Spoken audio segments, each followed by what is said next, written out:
and I won't back down. Hey, baby, there ain't no easy way out. Hey, everybody. Thanks so much for joining us right here on The Right View. I'm so excited tonight and so honored, honestly. Tonight, we're joined by actor, filmmaker, husband, father, and author. His new book, Born to be Brave, is out in early October. I don't even think I have to introduce you. Kirk Cameron, welcome to the show. I mean, you're a household name, Kirk. People know you. You were just talking right before we started recording about going to Best Buy. Can you just like walk into a Best Buy? Like, what happens when you walk into Best Buy? Crazy. I think I could walk into a Best Buy easier than you could walk into a Best Buy. I don't know. We might both be tackled in a Best Buy. But can I just add one more qualifier to your list of descriptors? Yeah, please. Grandpa. Oh my baby girl gosh. just had a baby girl. If I showed you a picture, you would melt into a little puddle right there on your set. Amazing. She is absolutely beautiful. Oh my gosh, congratulations. I mean, this is crazy. Life is crazy. Kirk Cameron's a grandpa. Yeah. I don't even Who'd know ever what's going thought? on. And by the way, Mike Seaver and a beard, now a grandpa. What's next? I think that you and I should go into a Best Buy sometime and just like kind of see what happens. Like have an incognito camera somewhere. That would be aces for me. I would love that. But look, people remember you obviously from Growing Pains as a kid. You're just like a household name, and people feel like that they've grown up with you, I'm sure. So looking back on like your whole life, all of it, now you're a grandpa. Are you surprised with where you are today? Like when you started, did you envision your future looking like it is right now? No, I didn't. You know, when I look back, I'm stunned, and I say, really? This is the story? I had no idea. When I was a little kid, Laura, I wanted to be a surgeon, a doctor. I like science. I like history. I like math. And I wanted to be like Ben Carson. Who would have thought that I wind up being an actor at 9 years old, doing like Rice Krispie commercials, and then I do Growing Pains, and you know, before I know it, I'm married with 6 children, and now I'm here talking with you on this program, and we're writing books for children and trying to save the world. It's kind of crazy. No, it's crazy, but it's so beautiful. It's so cool. I've heard you say before that you viewed yourself at one time, I guess like growing up as an atheist, and then you found religion around 18 years old. So how does a young kid in Hollywood, I mean, the Rice Krispie commercials, Growing Pains, all of it, end up making that realization? Like, how did this all come about for you? Yeah. Well, I remember a minister that I really respected at one time said, Kirk, if anyone ever asks you, how did you find God in Hollywood? He said, remember, you didn't find God. He wasn't lost.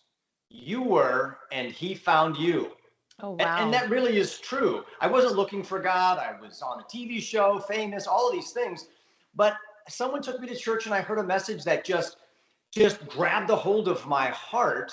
I know that I've got to die one day. And if it's true that the stars didn't just get there on their own, that you and I and the amazing world that we live in and the design of the human body and everything else that is so obviously miraculous, when I look at my granddaughter in those big, beautiful eyes, if that wasn't an accident, then we have some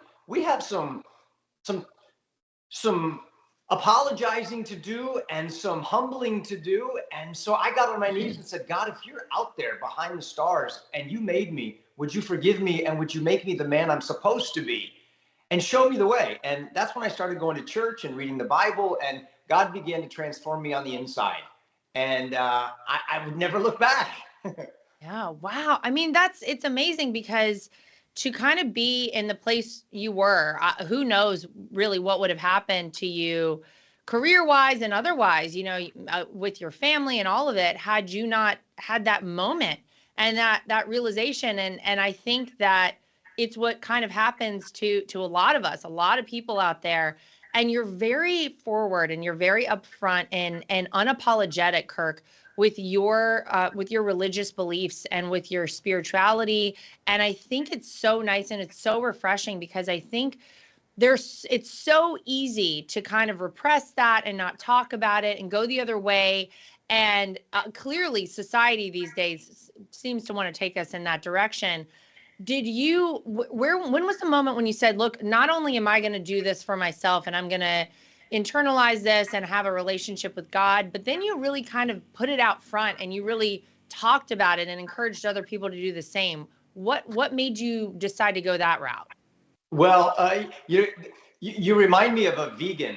Not that you're a vegan, but I mean the way vegans think, right? Or a carnivore. It's like, hey, wait a second. I found this thing, and now you talk to a vegan and they can't stop talking about it. They want everyone to become a vegan or a carnivore. And now think of that times a million.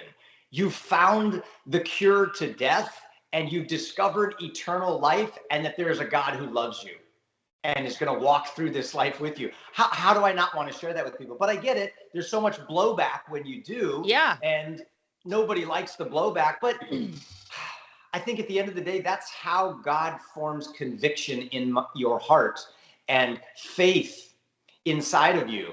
And then you're able to be used for the good in spite of all of the bad. That's how you're able to be light in the darkness. So that's what I'm trying to do. That's what you're trying to do. And I know that it's faith working through love that makes all of the difference. And how would I not be in love with that? Yeah, no, the great explanation. By the way, when you say that about vegan and carnivore, it makes me think about the reason that I didn't want to try CrossFit, Kirk. There were so many people I knew who I was like, why would I do that? Too. Yeah, you guys are obsessed with this and it's all anyone talks about. And now I'm one of them. And I don't even know what happened. I get it. I'm a CrossFitter and a carnivore too. Oh. But you brought it up. I didn't. Touche. So look, you and I have this connection. We both have worked with a great company called Brave Books, and they've been wonderful to work with for me. I have a book called The Never Give Up Pup. I know you've been working with them for so long, and you have a new book, Born to be Brave. Tell us about it. What made you decide to write it? Why is it important for right now? There are so many people that I meet on the streets and libraries and schools and churches, and they're absolutely terrified, depressed, and intimidated right now by everything going on in the culture. And I say, wait a minute, we can learn things from history. What if this current cultural setback is really a divine setup for a spiritual comeback led by the family of faith? What if the elites that are destroying our culture right now are really just banking on us being fearful and cowering in the corner as the family of faith, watching Fox News crying in our Chick-fil-A soup and doing nothing because we don't think we can turn it around? And some even think that that's the way it's supposed to go down and things will only inevitably get worse because they think, well, that's what the Bible says. I reject that idea. I think that's misplaced, and that God has given us a birthright of courage. And if we lean into that bravery, we can realign this nation with good and heavenly values. That's what my book, Born to be Brave, is all about. I mean, what a great time for that. You're exactly right. I think there's so many people, and it probably started for a lot of people long before 2024. I would say I talk to so many people probably on a daily basis who felt very disenfranchised by 2020. We had gone through a pandemic. Things were so crazy in our country. We obviously had a change in leadership via the White House, which a lot of people had a lot of questions about. All of these things happening and then feeling like we really didn't have a voice. There was so much censorship and all of it. And it's honestly, Kirk, it's why I took the role that I did at the RNC. It's why, even though I said, I really don't know if I have the capacity to do this job, I feel like I have to do this job right now because, look, it's all worth fighting for. Our country is worth fighting for. Our faith is worth fighting for. The future for my kids, for your kids, for your grandchild. This is why we do these things, right? And Absolutely. So I said, look, I never want to look back and say, what if I had decided to do this, even though it scared me, even though it was intimidating, even though I said, I know how much time I'm going to have to spend away from my kids, in the coming months. But it's such a great message to people out there, born to be brave. I absolutely love it. And when people read this book, share this book with their kids, what do you hope that they kind of take away and walk away with after reading it? If you suffer from chronic pain, listen up. I think you guys know by now that I am a total fitness fanatic and I'm always looking for ways to improve my health. That's when I discovered a turmeric supplement called Golden Revive Plus. After taking it for just a few weeks, I started to feel relief in places that I didn't even know I had pain. This stuff is incredible for reducing pain in your knees, back, hips, elbows, hands, or feet, and I wanted to share it with as many people as possible. That's why I'm recommending it on my podcast with a special discount just for the Right View listeners until August 31st. You can get 30% off your first order of Golden Revive Plus. Just head over to goldenrevive.com and use promo code Trump at checkout. Over 300,000 Americans just like you are already using Golden Revive Plus to get and stay pain-free. Again, head over to goldenrevive.com and use promo code Trump at checkout for 30% off your first order. All right, you've asked and MyPillow listened. They're finally bringing you the most requested offer ever. Right now, you can get the queen size premium MyPillow for only $19.98. MyPillow is made with patented adjustable fill, and it adjusts to your exact individual needs regardless of your sleep position. It helps keep your neck aligned and holds its shape all night long, so you get the best sleep of your life. But that's not all. Get their 6-piece kitchen or bath towel sets for only $25. The brand new mattress topper for as low as $69.98, and their famous MyPillow bed sheets for as low as $25, and so much more. Go to mypillow.com or call 800-624-3945 and use promo code Trump to get huge discounts on all MyPillow products, including the premium queen size MyPillow, only $19.98. It's the lowest price ever, so don't delay. Order today and use promo code Trump. Well, I'm teaching through this book on an online show that I'm doing called American Campfire Revival, where I'm in my backyard with a campfire for 100 consecutive nights leading up to the election.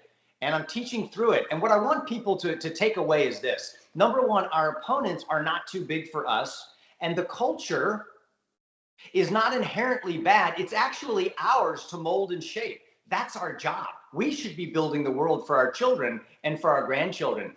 I also want people to reflect on the Christian heritage and backstory of our nation. That gives us direction for the future. I want them to understand that politics desperately needs the gospel because real lasting change requires heart transformation. And finally, I want to help people engage their family, their friends, and their community with gospel truths that can transform all of society, not just get us to heaven, but bring heaven to earth.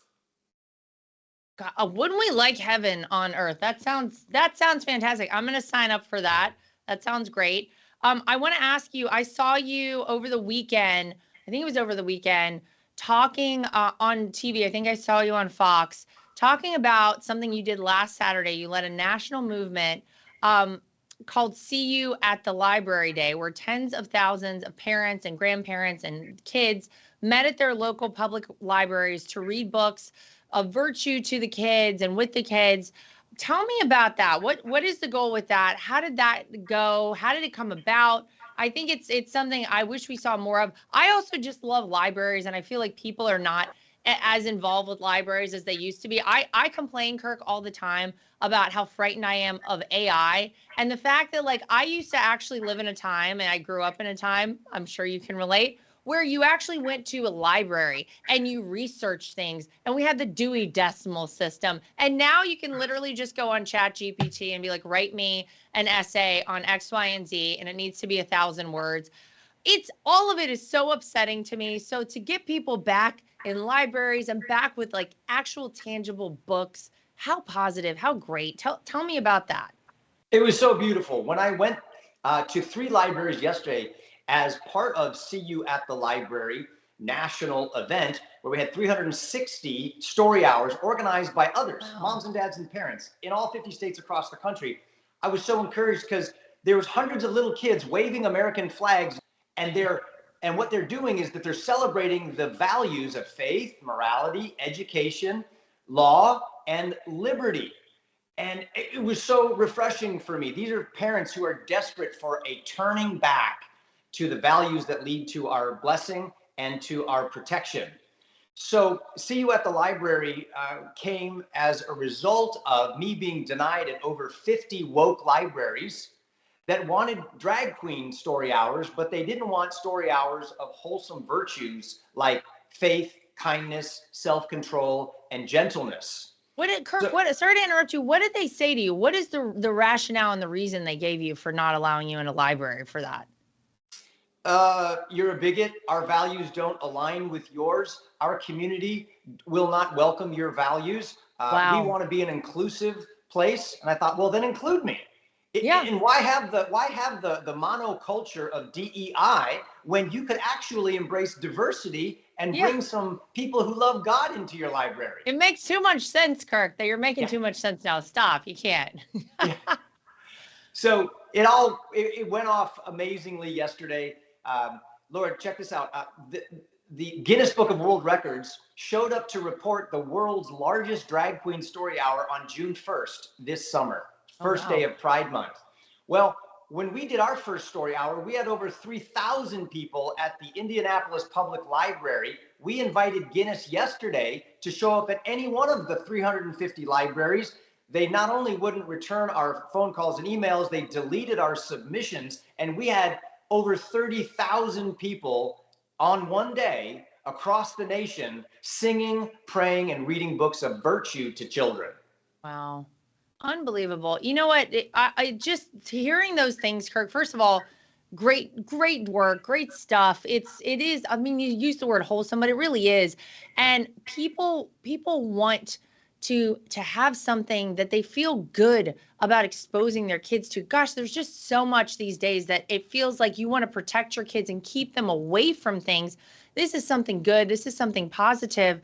But it's crazy to me that we've ended up in a place where you are denied your ability to actually promote a book or to go to a certain library. I had a situation, by the way, similar to you. I wanted to go do a reading of the book that I wrote with Brave, The Never Give Up Pup. This is, I mean, several months ago now. And do you know how many libraries I had to go through before there was one that would actually accept me? Same thing that you're talking about. It's sick. Why all the hate? Why all the hate? Exactly. I'm like, this is a book about hard work. It's got dogs. It's got animals. Like, what's the problem here? But I really feel like, and I want to get your take on this, the pendulum, I believe, is starting to swing back. I think people are just done with all of it, whether it's the DEI, whatever it is right now. Things just don't make sense. Having the men and women's sports. I mean, my kids are 5 and 6 years old, and my daughter just turned 5 last week. I want her to have the same opportunities to play sports, to do it safely, to have a shot at a scholarship one day, all the opportunities that I had as a girl growing up in the United States. And it feels like whether we're talking about that or just the fact that it feels like there's just this heavy weight on our country right now, people are I think done with it, and I feel the pendulum swinging back. What is it you're seeing out there? Do you feel the same way? Why did we think they would not eventually wind up in women's sports? We're just literally seeing insanity in front of our very eyes, and how every woman is not outraged, how every feminist is not outraged at the erasure of women and the insignificance that this crazy trans movement is creating for females everywhere. And now we're seeing it in sports. Thank God for Riley Gaines and all that she's doing there. But this is what happens, I think, when we pull up anchor morally and we get away from the principles that kept us grounded and rooted and strong. We've drifted, and we're drifting out into the middle of the ocean, morally, spiritually, economically, politically, where right is wrong, wrong is right, and we're caught in the eye of a hurricane. And what in the world is going to happen? Well, I think we need to get back to those principles of what is right, like in the books that you're writing. I'm trying to outline those principles in my book, Born to be Brave. And I think that if we can lean into faith, hope, and love, and then apply those principles with courage and bravery, I think we can get back to to clear skies and a safe harbor for our kids. Well, I love the positivity. Look, it's what I'm working for every day. And, taking this job, like I said, I really thought about it a long time, but I hope that one day my kids look back and they say, you know what? I'm really proud of my mom for doing what she did, for really trying to save this country for all of us, alongside, of course, their grandpa, my father-in-law, and people out there who are like yourself, Kirk, who really are putting it all out there and saying we can get this country back. We can do better than this. We can't. I mean, like, you look at our educational system, so much of it, it's just a mess. And we have to get things back on the right track. And I think we can. I love the positivity. Tell people where they can grab the new book and any other projects on the horizon we might want to look out for from you. Well, first of all, I got an idea. I think we should be calling DJT the Never Give Up Pup. If anyone a lot of people, the Never Give Up Pup, there you go. He is. Yeah, there he is. I know. I love that. And people can get a hold of your book and my book and even Born to be Brave if you go to bravebooks.com. Bravebooks.com. You can sign up for the Book of the Month Club. You'll get Laura's book. You'll get my book. You'll get all sorts of other books that get delivered to your door every single month, so you can teach your kids these great values. Yeah, we're working hard to do it. And I asked you if you have any new projects, but Kirk, I feel like every time I turn around, you're doing like 60 different things. So I'm sure the answer to that is probably yes, and we'll see it very soon. But really want to say thank you. Thanks for spending a little time with us here today. Thanks for being a champion for common sense, for good, for truth, for morals, for values that are important to this country and to so many of us out there. We're very grateful for all you do, for your fight, and it encourages all of us. Every single time I see it out there, it makes me want to do better and work harder. And that's that. I couldn't think of a better thing to say about a person. So thank you for all you do, and thank you for joining us here at The Right View for a little today. Well, you are an example to all of us, and you are so encouraging to me. So thank you, and keep up the great work.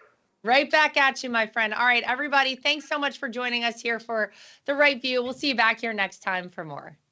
And I won't back down. Hey, baby, there ain't no easy way out. Nothing is worse than being on a phone call that drops. Nothing is worse than trying to text someone and you can't reach them because your phone is out of service range. And nothing is worse than supporting these major corporations and companies who don't support us. That is why I love Patriot Mobile. They are America's only Christian conservative wireless network.